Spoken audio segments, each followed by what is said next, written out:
बढ़िया action.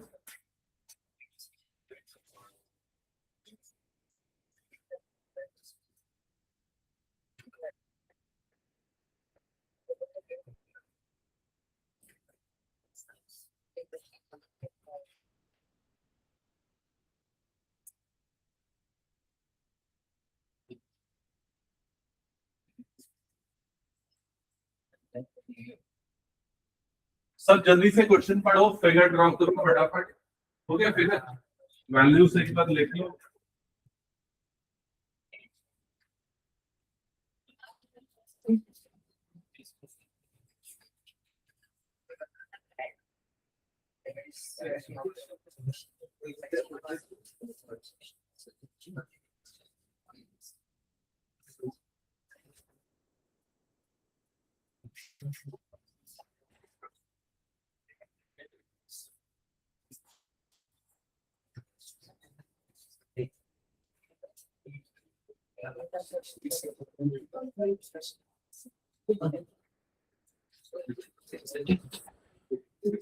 Okay, चलो इधर पे ध्यान देना सब।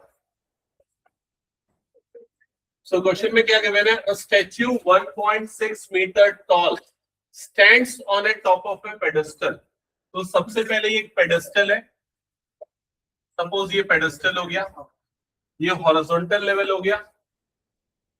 सो statue 1.6 metre tall stands on a pedestal. तो इसके ऊपर एक स्टैच्यू है और इस स्टैच्यू की हाइट आपको क्वेश्चन में गिवन है कितनी है? 1.6 मीटर। क्या यहां तक का डेटा क्वेश्चन में क्लियर? एक बार कंफर्म कर दो। From a point on the ground the angle, from a point on the ground, कोई भी ग्राउंड में कोई भी रैंडम पॉइंट है, सपोज ये वो पॉइंट है। From a point on the ground the angle of elevation of top of statue is 60 degree. अब बताओ वो 60 डिग्री कहां से बन रहा है? 60 डिग्री कहां से बन रहा है बताओ? ये वाले पॉइंट से लेके कहां तक? स्टैच्यू के टॉप। तो जब इसको हम ज्वाइन करेंगे तो ये जो लाइन ऑफ साइट बन रहा है, ये वाला एंगल कितना बन रहा है? 60 डिग्री। क्या यहां तक की चीजें क्लियर हो गई सबको? नेक्स्ट क्या लिखा हुआ है? And from the same point the angle of elevation of top of pedestal is 45 degree.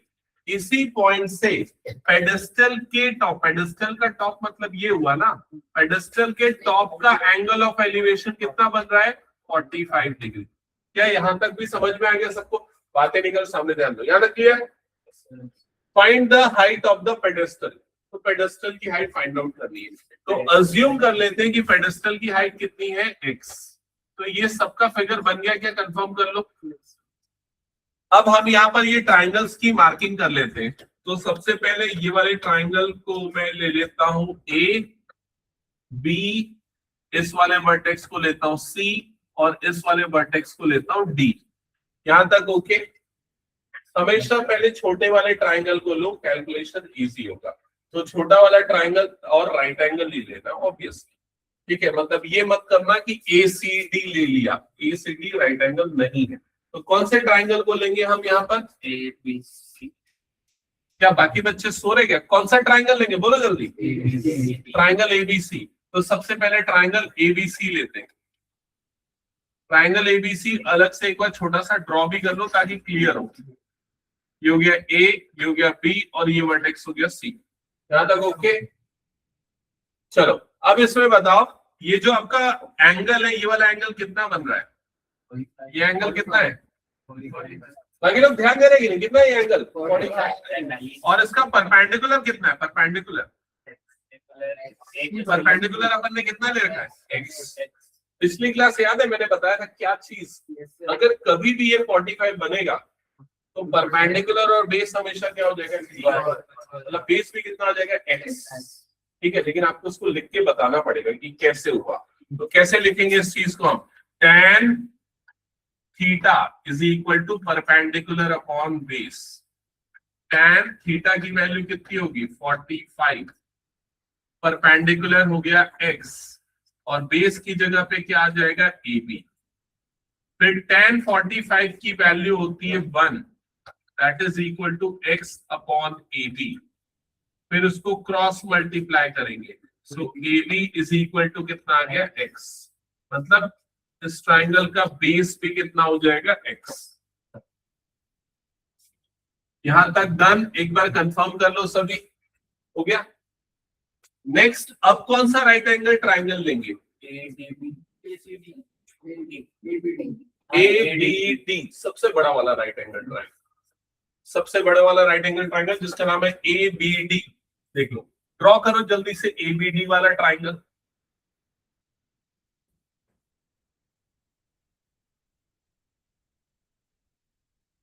ABD draw कर लिया सबने? हाँ, ABD। अब जो जो पूछ रहा हूं एक एक करके बताना। सबसे पहले ये एंगल ऑफ एलिवेशन कितना बनेगा? 60। बेस कितना हो जाएगा? x। और परपेंडिकुलर कितना? 1.6 प्लस x, ये पूरा का पूरा। तो उसका परपेंडिकुलर हो गया 1.6 प्लस x। यहां तक ओके? अब बताओ इसमें x निकालने के लिए कौन सा ट्रिग्नोमेट्रिक रेशियो अप्लाई करेंगे? tan 60, tan theta, tan 60। तो अब यहां पर हम लिखेंगे tan theta is equal to perpendicular upon base. तो ये हो जाएगा tan 60 इक्वल टू परपेंडिकुलर की जगह पे क्या आएगा? 1.6 प्लस x। बेस की जगह पे क्या आएगा? x। सॉल्व करके चलो x ठीक से निकाल के देखा। इतना बताने के बाद वैल्यू पुट करके कैलकुलेशन करना है बस। फिर भी 70% बच्चे नहीं बना पाएंगे मुझे लग रहा है।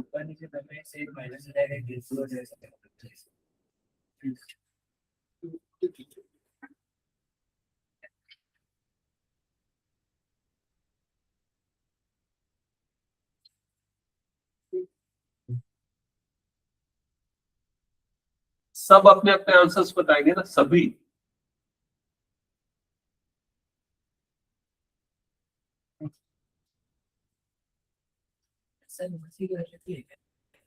नहीं, ये गौरांग पढ़ाई कर रहे हैं ना भाई? √3 की वैल्यू मत रख, √3 के टर्म्स में आंसर बता।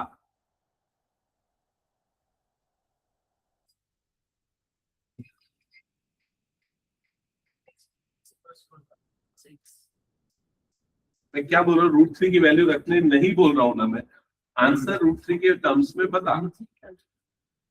आगे आंसर और किसी का आया? किसी का नहीं आया? सर 2 पॉइंट कुछ आ रहा है। ओके, चलो चेक करते हैं। यहां तक सबको क्लियर था? p की जगह पे क्या पुट किया बताओ? 1.6 plus x divided by b की जगह पे क्या पुट किया? x। यहां तो कोई गलती नहीं किया होगा। tan 60 की वैल्यू क्या रखा? √3 equal to 1.6 plus x upon में क्या हुआ? x। ये भी कोई गलती नहीं किया होगा। यहाँ पर हो सकता है किसी ने गलती की होगा। ये क्रॉस मल्टीप्लाई किया कि नहीं बताओ? करना था। तो लेफ्ट साइड क्या हो जाएगा? √3x और राइट साइड क्या हो जाएगा? 1.6 प्लस x।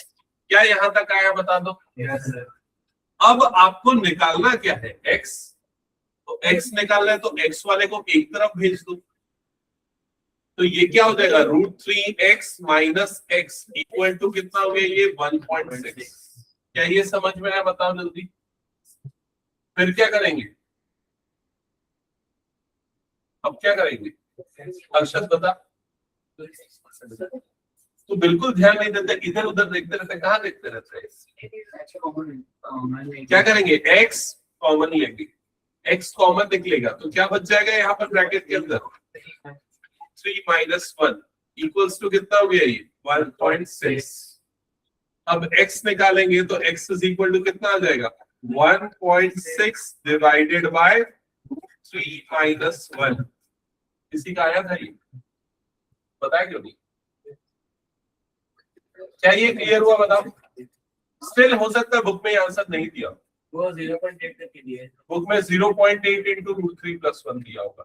अब वो आंसर बुक में कैसे आया, तो उसने क्या किया होगा, इसको रैशनलाइज, तो रैशनलाइज करने के लिए किससे मल्टीप्लाई करेंगे अब इसको 3 + 1 से,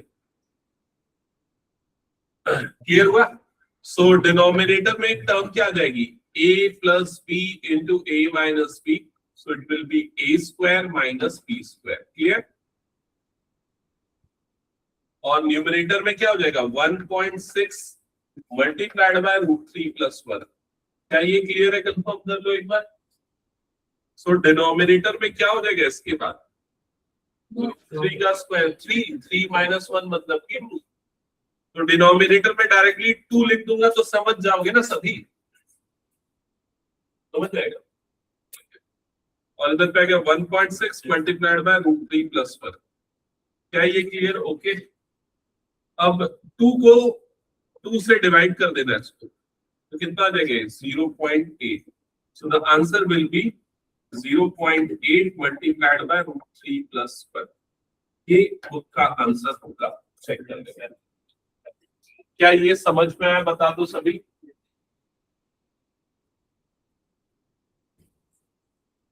आगे बढ़े नेक्स्ट क्वेश्चन में।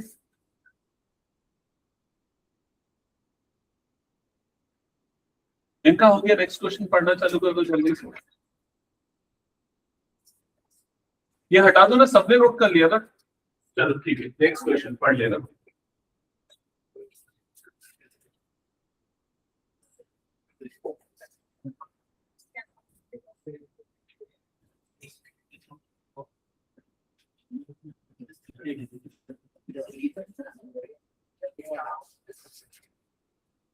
एक बार सब अपनी कॉपी में बना के दिखा तो कैसे बनेगा इसका डायग्राम, पढ़ के अच्छे से एक बार बना के दिखा, गलत बनेगा तो काट देना और क्या होगा, लेकिन बनाओ।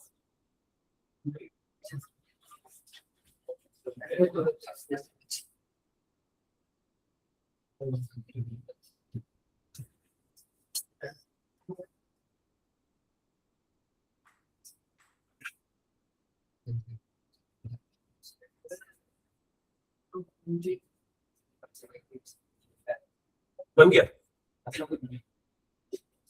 पढ़ाई नहीं। The angle of elevation of the top of a building from a foot of a tower is 30 degree. अब थोड़ा इसको देखो, इसमें ना दो चीजें, एक टावर है और एक क्या बिल्डिंग है, ठीक है, दो चीजें हैं।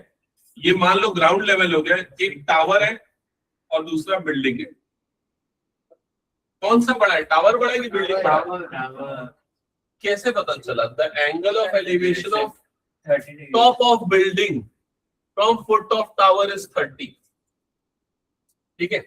तो एक तरफ लेते हैं टावर, ये मान लेते हैं टावर है और ये मान लेते हैं बिल्डिंग है। तो टावर के angle of elevation top of building, ये बिल्डिंग के टॉप का टावर के फुट से एंगल ऑफ एलिवेशन कितना है 30। देखो इधर पे कंफ्यूजन होगा बहुत सारे लोगों को, तो टावर के फुट से बिल्डिंग के टॉप का एंगल ऑफ एलिवेशन कितना दिया हुआ है 30, क्या ये समझ में आ गया, पहले बता।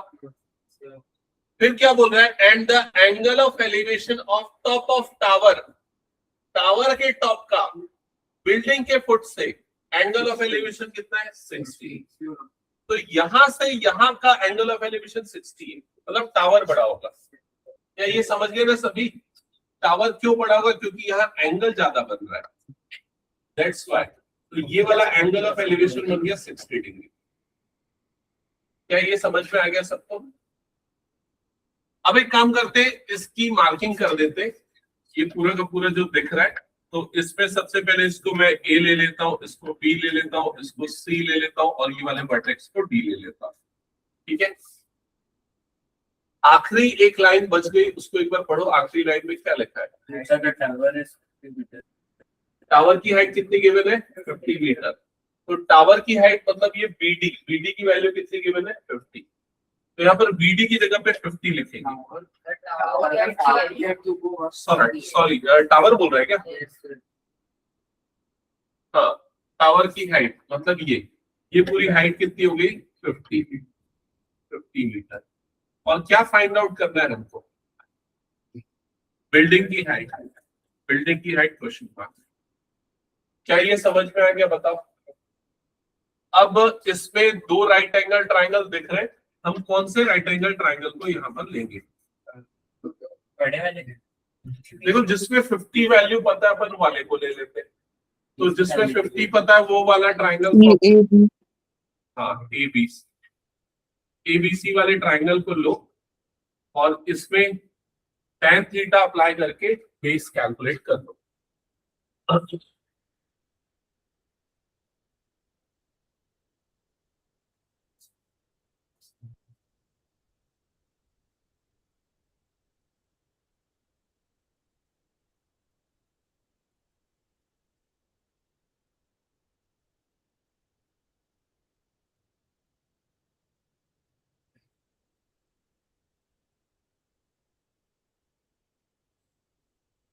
जल्दी बेस निकालो, क्या आ रहा है बताना, फिर उसके नेक्स्ट ट्राइंगल को लेना। कितना आ रहा है base? tan 60 is equal to perpendicular of 50 by root 3 की 50 by root 3 है तो 50 by root 3 अपन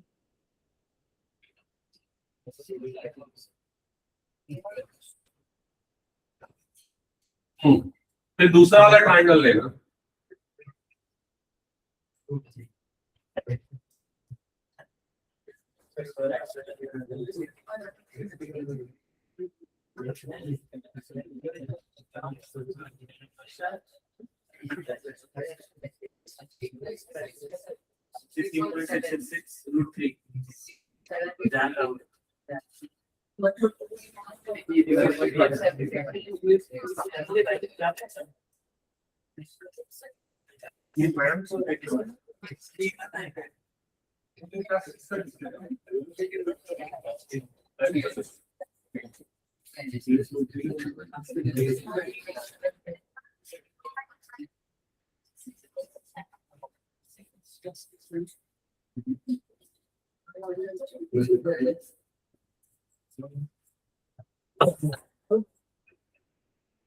क्या बना, किसका किसका बन गया बताओ तो, फाइनल आंसर नहीं है किसी का? ये 60 डिग्री, ये हो गया ए, ये हो गया बी, ये हो गया सी, यहाँ पर परपेंडिकुलर 50 है। सबसे पहले ये बताओ tan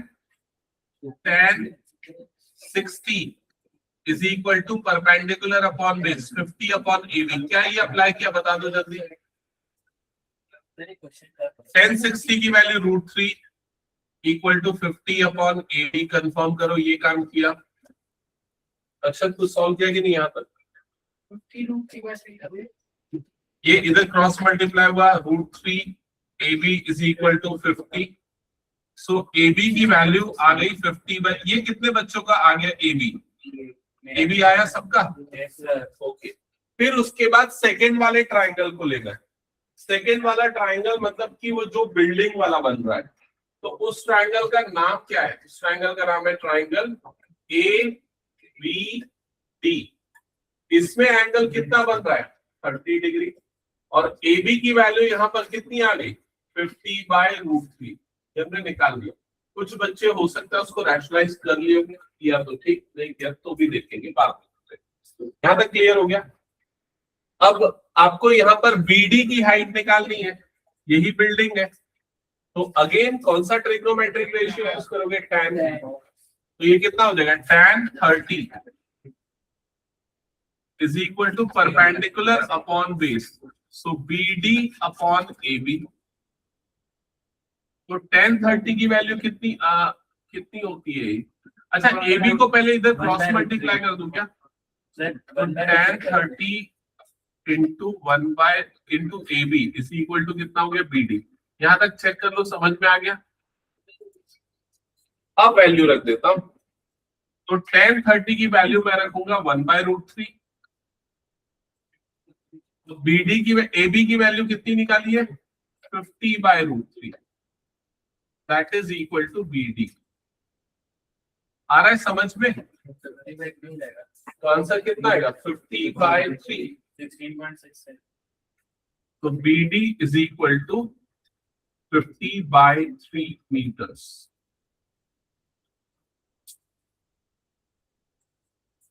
क्या ये क्लियर है? चेक कर लो, किसी को कोई डाउट तो पूछो। कुछ बोल रहा है अक्षांश?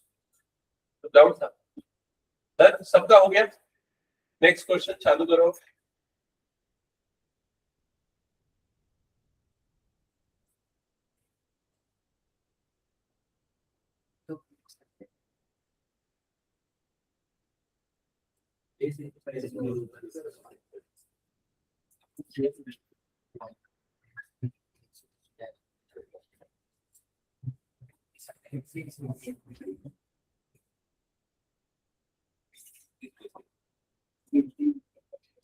नेक्स्ट क्वेश्चन पढ़ लेना सभी, देख लो सामने और फिगर ड्रॉ करो अपना। ये बहुत इंपॉर्टेंट क्वेश्चन है, बहुत बार एग्जाम्स में आएगा।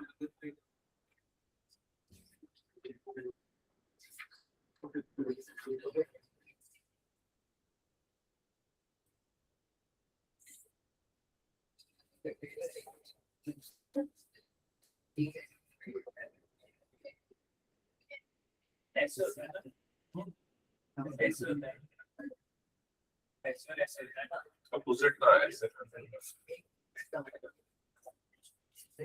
करंट पढ़ लिया ना क्वेश्चन, समझा?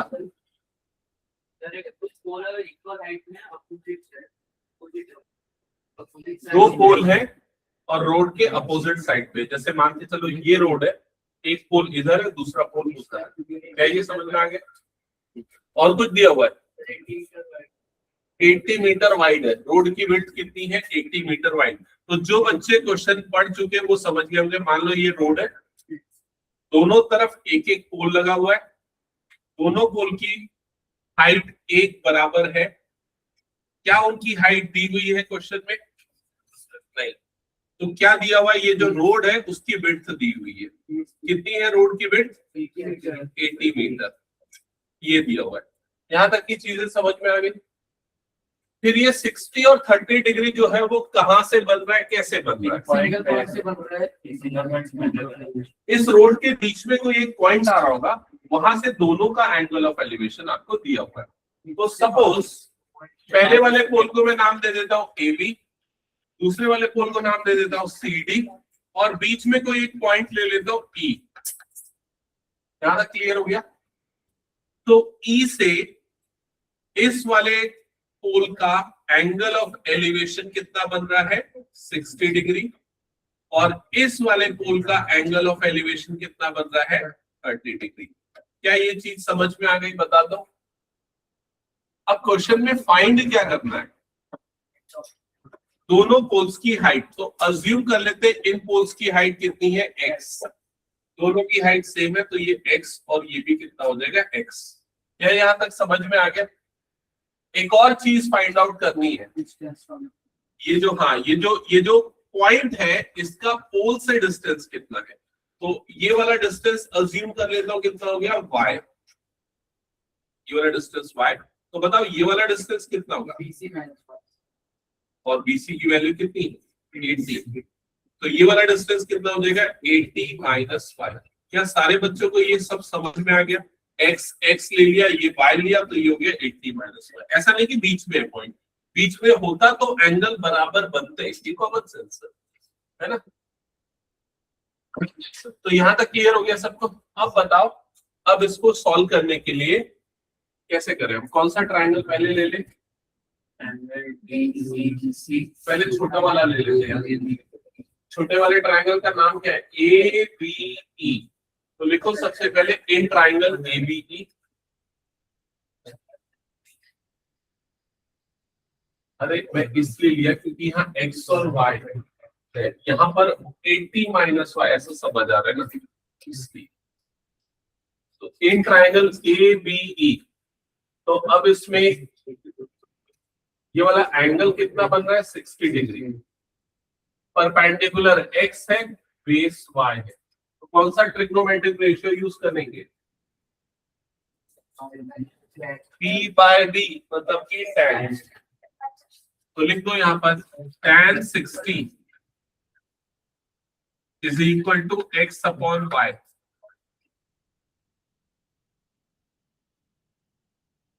इसके बाद जितने भी क्वेश्चन आएंगे सब में 10 लगेगा। लगभग 90% क्वेश्चन में 10 ही लगता है। तो tan 60 की वैल्यू कितनी होती है?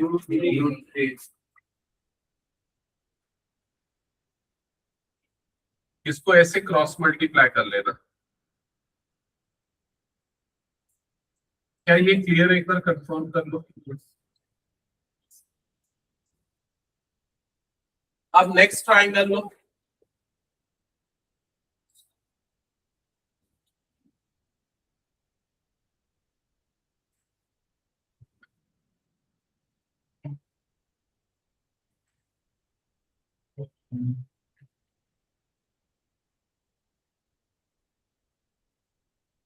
तेरा बन रहा है कि नहीं आना?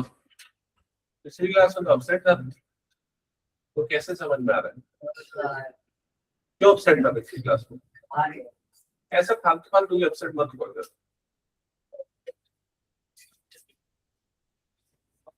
80 minus 5 versus root 3 by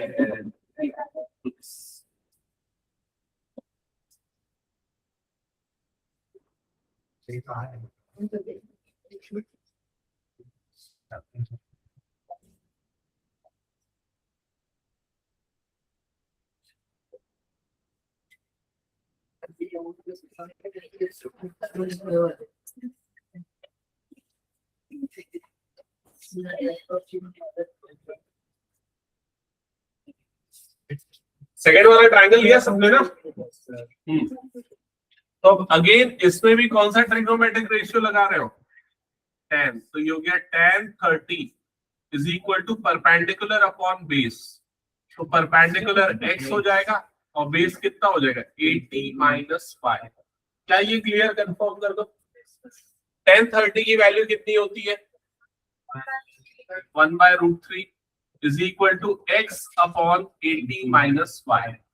इसके बाद क्या करोगे बताओ? Cross multiply.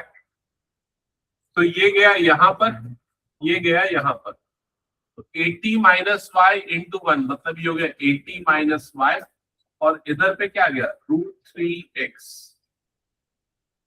यहां तक कंफर्म करो। क्लियर हो गया क्या? अब क्या करें? x की वैल्यू जो अपन ने निकाली है ना, x की इस वैल्यू को यहां पर रख देंगे x की जगह पे। तो ये हो जाएगा 80 माइनस y इक्वल टू √3 और x की जगह पे क्या आ जाएगा? √3y। x की जगह पे आ जाएगा √3y। ये समझ में आया क्या? बताओ सबको क्लियर ये वाला लाइन?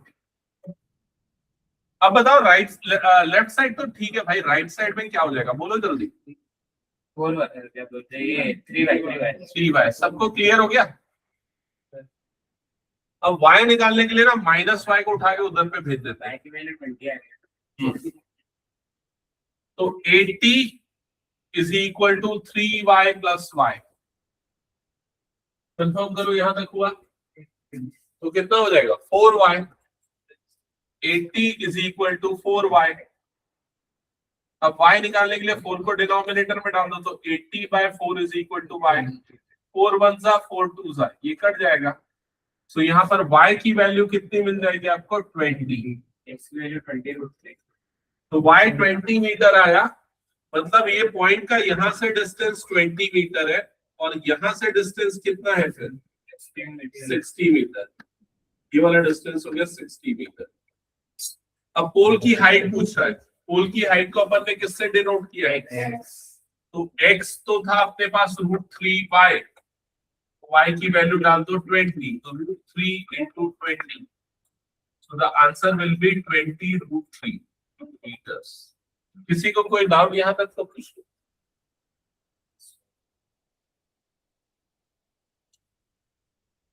एक बात बताओ, अगर ये पॉइंट दोनों रोड के बीच में आता तो बताओ पोल की हाइट क्या होगी? 40 मीटर।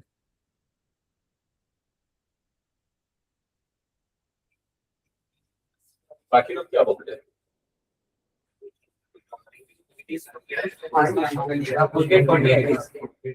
अगर ये बीच में आता तो देखो ये एक ट्राइंगल बना और ये क्या बना? दूसरा ट्राइंगल। क्या ये समझ में आ रहा है? ठीक है, कितना होगा बताओ उस केस 45 इंच। सर दोनों ट्रायंगल का थीटा सेम होगा। ये दोनों ट्रायंगल का थीटा सेम होगा, लेकिन 45 ईच होगा ये डिसाइड नहीं होगा ना। ऐसा जरूरी थोड़ी ना, ये हो सकता है पास पास हो सकता है दूर दूर हो, तो उस केस में अपन नहीं निकाल सकते।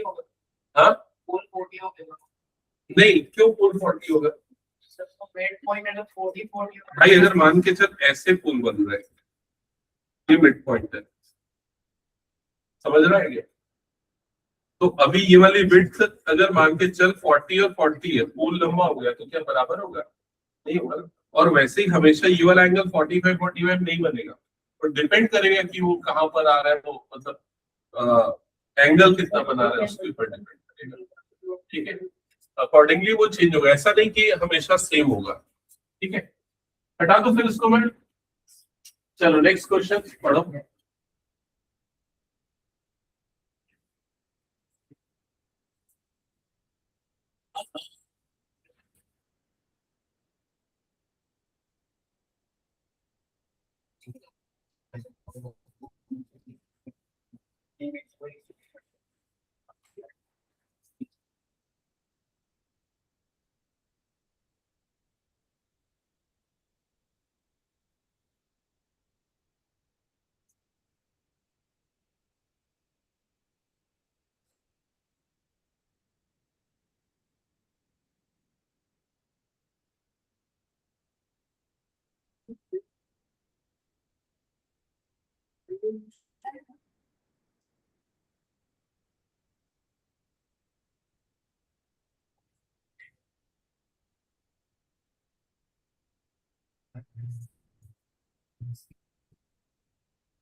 किसी का बन रहा है क्या ये क्वेश्चन की समझाऊं? नहीं बन रहा है इसमें तो, जबकि और इजी है, फिगर भी दिया हुआ है।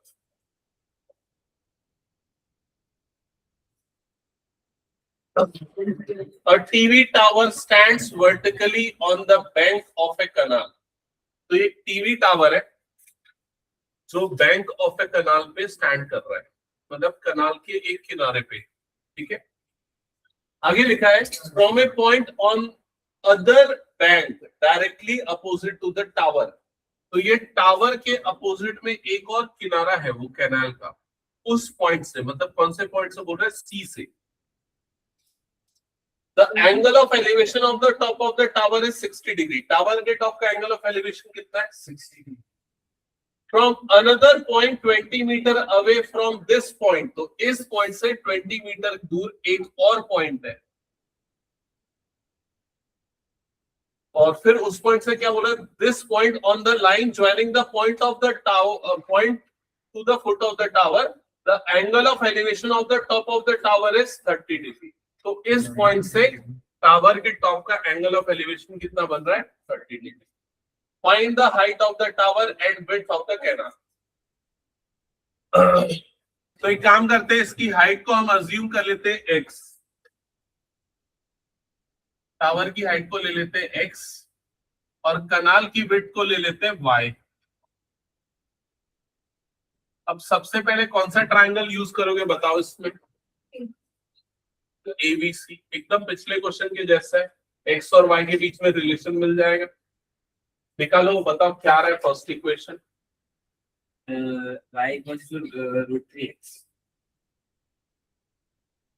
ये 30 डिग्री वाला पॉइंट कौन सा है? ये D है, मतलब कैनाल यहां तक है। ठीक है, फिर उसके बोल रहा है इस पॉइंट से 20 मीटर के डिस्टेंस पे on the line joining the canal to the foot of the tower, इसको ज्वाइन करने वाली लाइन में 20 मीटर और आगे जाएंगे तो उस पॉइंट से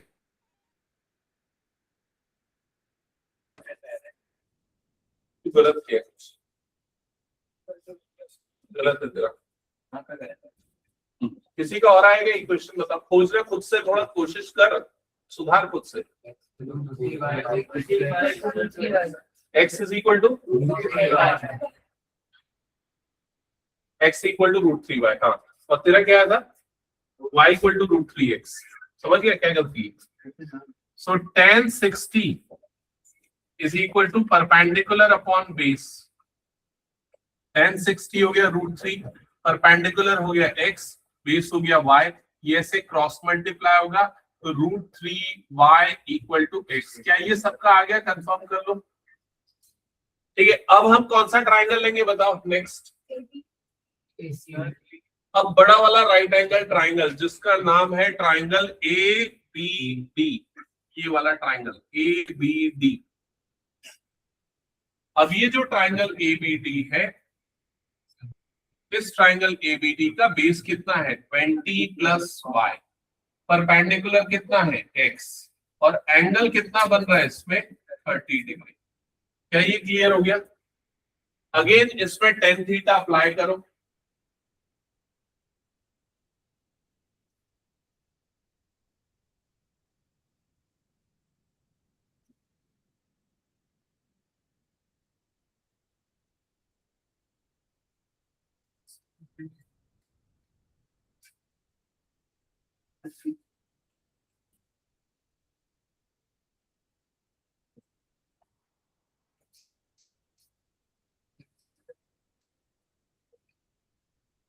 किसी का आया आंसर?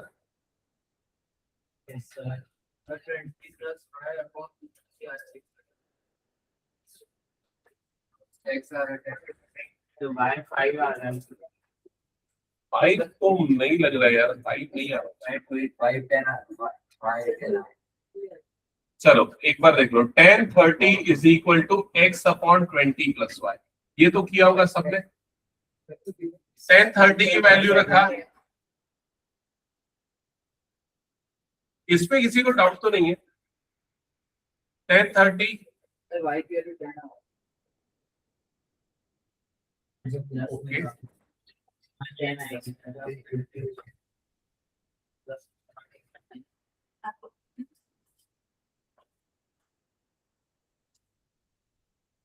फिर x की वैल्यू को उठा के यहाँ x की जगह पे डाल दो।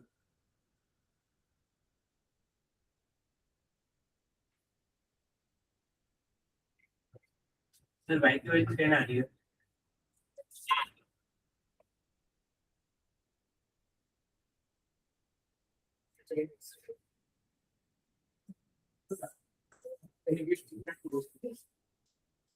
y आ गया सबका, x x की वैल्यू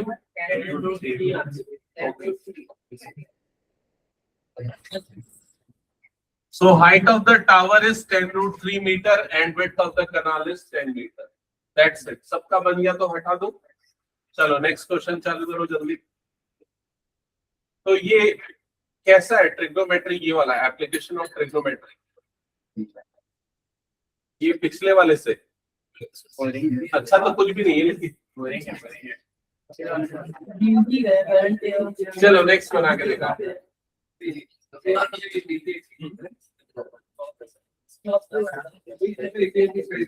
लाख होना अच्छा। क्या हुआ?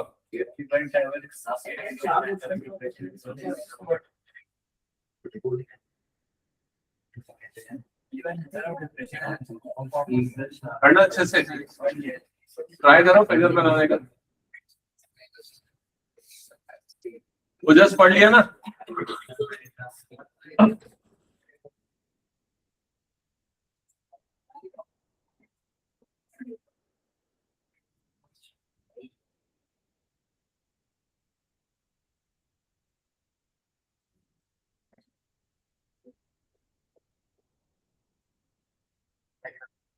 किसका किसका डायग्राम बन गया है?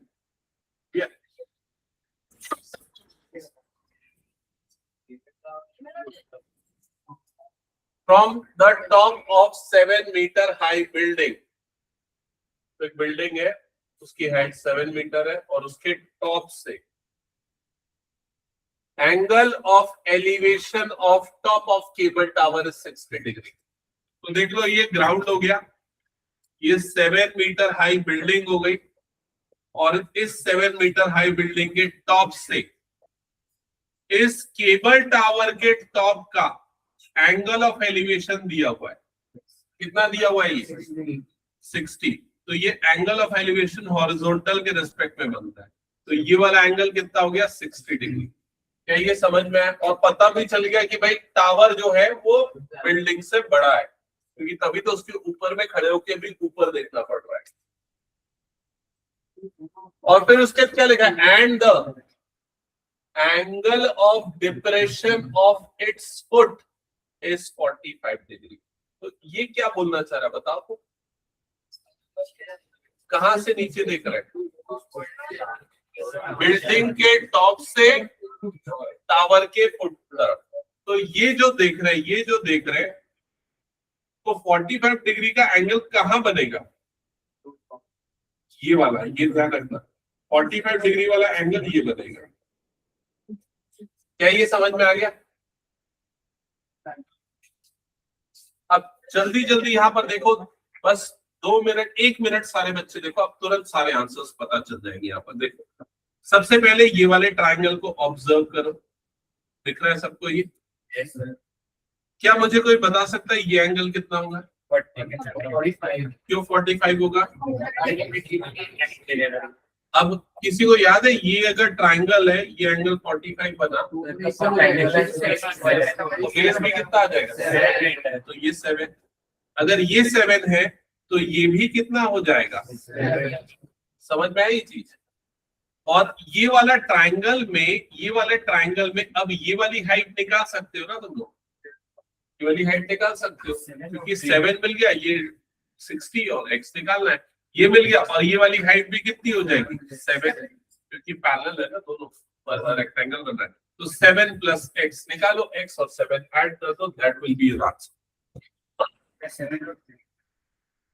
क्या है answer? Perpendicular upon base. Final answer 7। हाँ।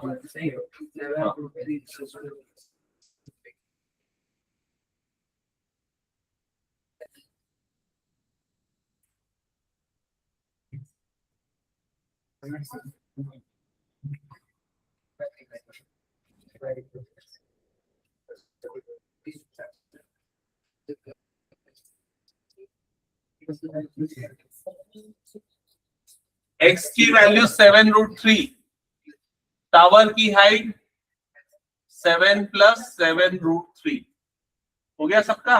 लिखा कि नहीं कॉपी में? मैं चेक कर रहा हूँ, फिर आके जिसने नहीं लिखा लिख लिया? करता है कॉपी में लिखा कि नहीं? पूरा प्रॉपरली ट्रायंगल बना के फिर ये वो सब कुछ लिखना पड़ेगा, tan theta perpendicular upon base, ऐसा कुछ। तो ये वाले ट्रायंगल में ये हो जाएगा 60, ये हो जाएगा x, ये हो जाएगा 7, फिर tan 60 is equal to x upon 7, tan 60 होता है √3 is equal to x upon 7, ये इधर क्रॉस मल्टीप्लाई होगा, x is equal to 7 3। So height of the tower will be 7 plus 7√3, और बुक में ऐसा लिखा होगा 7 अंडर ब्रैकेट 1 प्लस 7 कॉमन निकाल लेगा, बस और कुछ नहीं। समझ गए? हटा दो फिर इस क्वेश्चन को मैं। चलो नेक्स्ट। नहीं कौन है ये? नमन क्या बोलना चाह रहा है? बोल। 2 मिनट सर। ठीक है।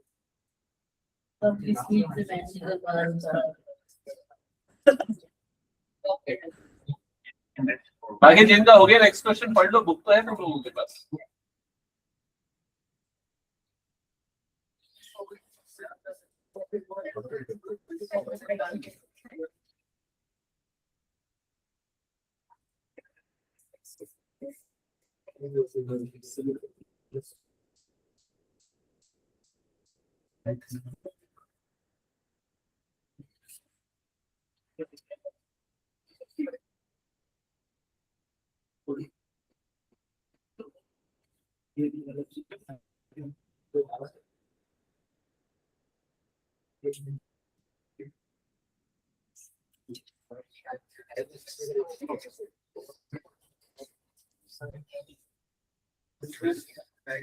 क्या ये हो गया तो हटा दो। नेक्स्ट क्वेश्चन पढ़ लिया सबने?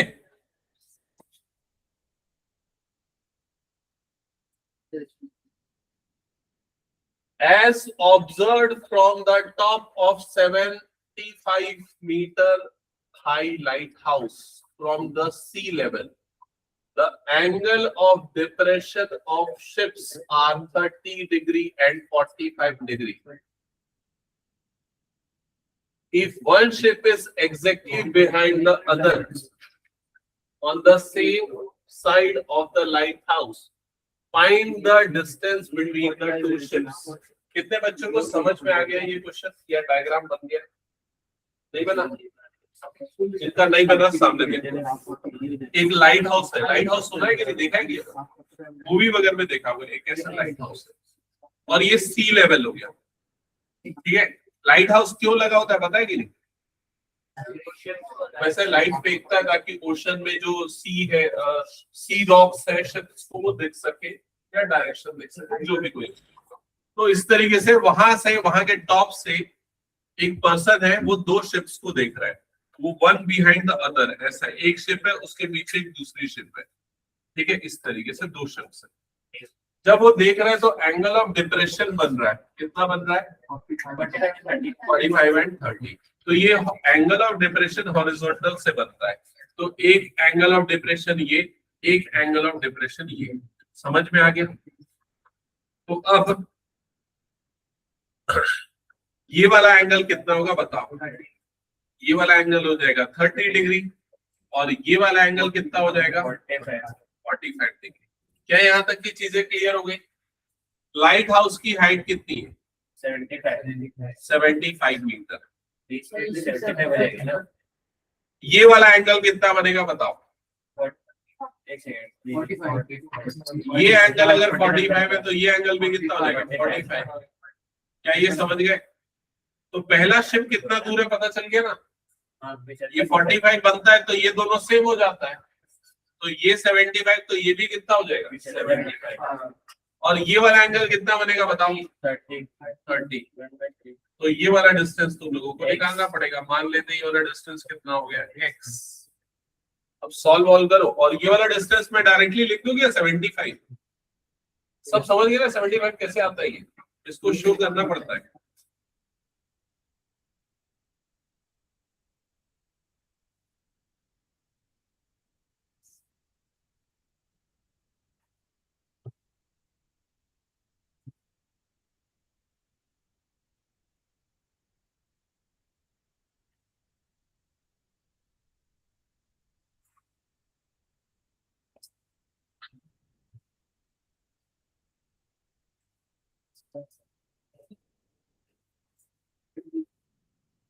इसका एक्टिंग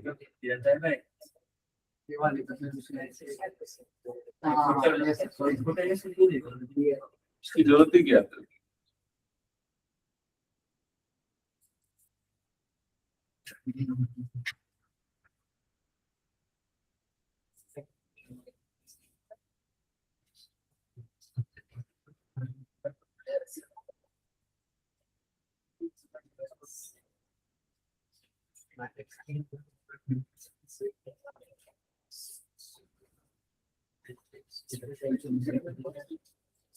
सीधा आया क्या आंसर?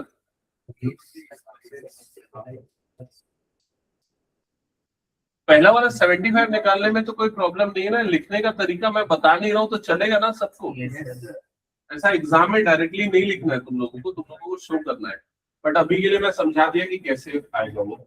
अब देखो फिर क्या करना है? बड़े वाले ट्राइंगल को लेना है। बड़े वाले ट्राइंगल में लगेगा tan थीटा। तो थीटा कितना हो जाएगा बड़े वाले के लिए? 30। That is equal to perpendicular by base. Perpendicular कितना है? 75 और बेस कितना है? Base 75 plus 2। सर इसका आंसर आ जाएगा 1 माइनस √3 ब्रैकेट में। क्या बोलना चाह रहे हैं अक्षर? कितना होगा? यहाँ तक क्लियर हो गया? फिर tan 30 की वैल्यू रख देंगे। tan 30 की वैल्यू कितनी होती है 1/√3।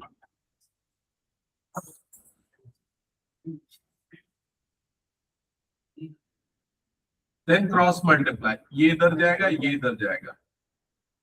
Left hand side 75 plus x, right hand side 75√3। यहां तक डन, चेक कर लो। Yes, sir. फिर उसके बाद ये 75 को उठा के उधर भेज दो।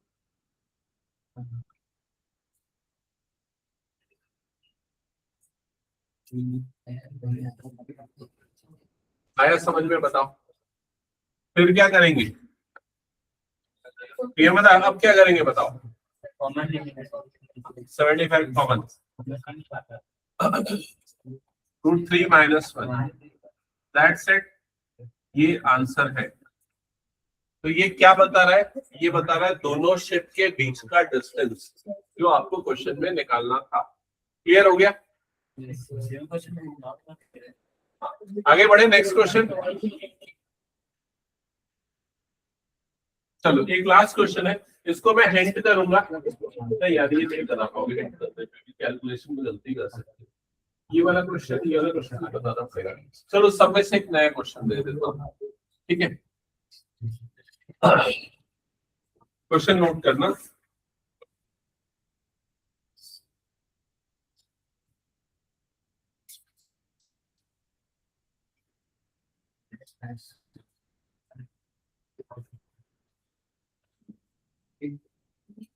छोटा सा, हाँ ये वाला note. The shadow of A tower, the shadow of A tower, और लिखते समय समझते भी जाओ question. The shadow of A tower standing on A level ground, standing on A level ground is found to be 40 meter longer when sun's altitude is 30 degree.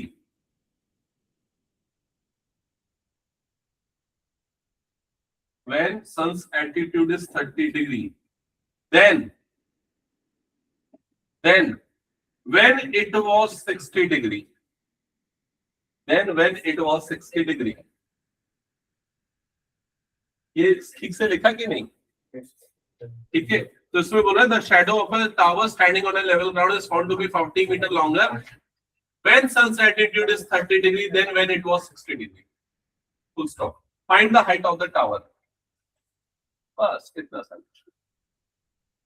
फटाफट solve करके बताओ। क्या दीजिए? वही तो निकालना है भाई।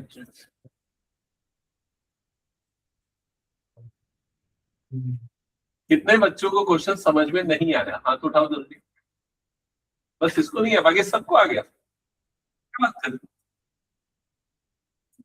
बाकी सब बच्चे इतने होशियार है।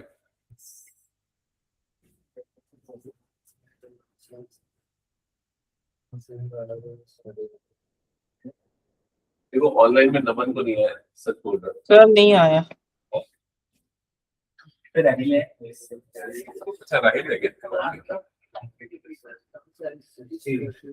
देखो जैसे अगर मान के चलो ये टावर है और ये लेवल ग्राउंड है ना? अगर मान लो सन जो है वो 60 डिग्री के एंगल पे, तो उसकी शैडो, उसकी जो परछाई बनेगी वो कैसे बनेगी? वो ऐसे बनेगी ना, ये उसकी परछाई हो जाएगी। समझ में आ रहा है कि नहीं?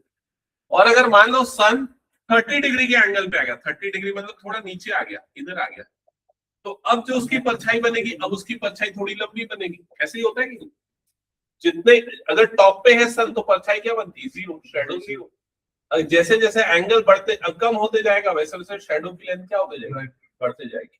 तो वही बोल रहा है कि जब सन जो है जैसे मान के चलो ये टावर है और यहाँ पर सन जब 60 डिग्री के एंगल पे था और जब 30 डिग्री के एंगल पे था, तो शैडो अलग अलग लेंथ की बन रही थी। 60 डिग्री पे ये शैडो बन रही थी, इतनी शैडो, और 30 डिग्री पे इतनी लंबी शैडो बन रही थी। अब वो जो एक लिखा है ना 40 मीटर, तो 40 मीटर क्या बता रहा है? कितना एक्स्ट्रा बन रहा है 30 डिग्री पे. The length of the shadow is 40 metre more than when it was 30 degree as when it was वो वाला. समझ में आ रहा है कि नहीं? तो ये वाली जो शैडो बनी है इसकी लेंथ से कितनी ज्यादा है? 40 मीटर ज्यादा. तो ये हो जाएगा 40 मीटर. क्या ये समझ में आया? बताओ. वो टीवी टावर और कैनाल वाला जो क्वेश्चन था ना, एकदम वैसा ही डायग्राम है. ओके, तो ये 40 मीटर और इसको हम अज्यूम कर लेंगे y और इसको हम अज्यूम कर लेते हैं x और फिर सॉल्व करना x और y निकाल लेना. कैनाल और उसमें भी ऐसे ही था क्या? 30-60 था क्या? हाँ, कैनाल वाला अभी हमने थोड़ी देर पहले चेक कर 30-60 था. हाँ, एकदम वैसा ही था. बस यहाँ पर लेंथ कितनी दी थी? कुछ दिया हुआ था नहीं, ये वाली लेंथ थी हुआ उसमें. हाँ, ये वाली लेंथ तो थी 20.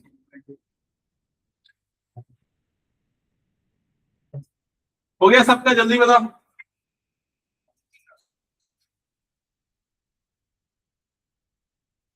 तो पिछले बार जैसा जो आंसर आया था ना, इस बार भी एकदम वैसे ही आने वाला है.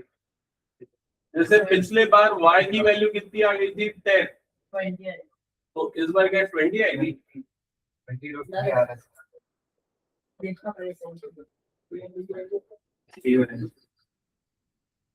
सर y की वैल्यू 20 आ रही है. y की वैल्यू 20 आ रही है और बाकी लोगों का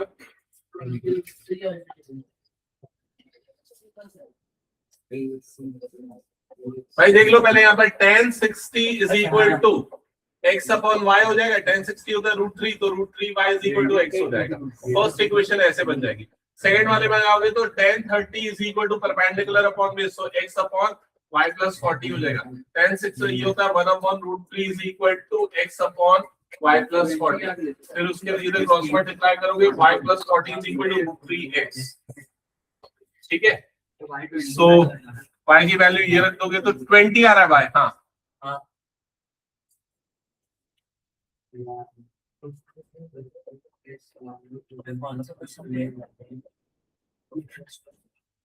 y इज इक्वल टू 20 आएगा. कंफर्म करो. ठीक है. और y 20 तो x कितना आ जाएगा? 20 √3. और ये जो क्वेश्चन है ये पिछले कुछ सालों पहले आया था, 1-2 साल पहले.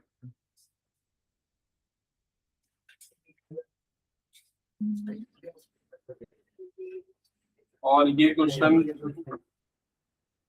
नंबर 15 है क्या? ये क्वेश्चन नंबर 15 है. हाँ, ये 2023 में आया था. कितने मार्क्स के लिए आया था? 5 मार्क्स के लिए आया था ये क्वेश्चन. समझ गए ना? और इसमें एक ऑप्शन भी दे दिया था, ये नहीं बना तो दूसरा बना लो. ऐसे बार बोर्ड मार्क्स बांट रहे थे.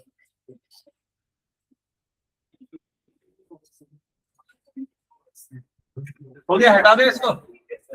चलो नेक्स्ट क्लास में कंटिन्यू करेंगे. एक और क्लास जिसमें पीवाईक्यू कर लेंगे अपन और 2 बचे हुए क्वेश्चन. होमवर्क एग्जाम्पल सारे सॉल्व करके आना, मैं चेक करूंगा होमवर्क. ठीक है. ध्यान देना.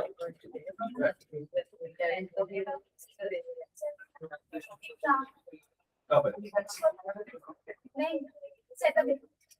सैटरडे. कौन सा टॉपिक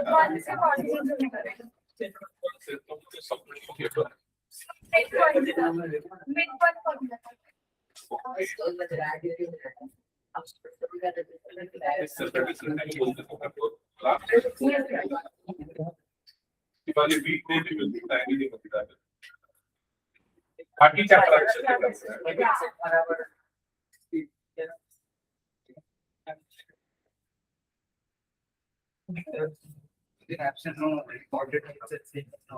हाँ, मैं भेज दिया करूँगा. कई बार अपलोड होने में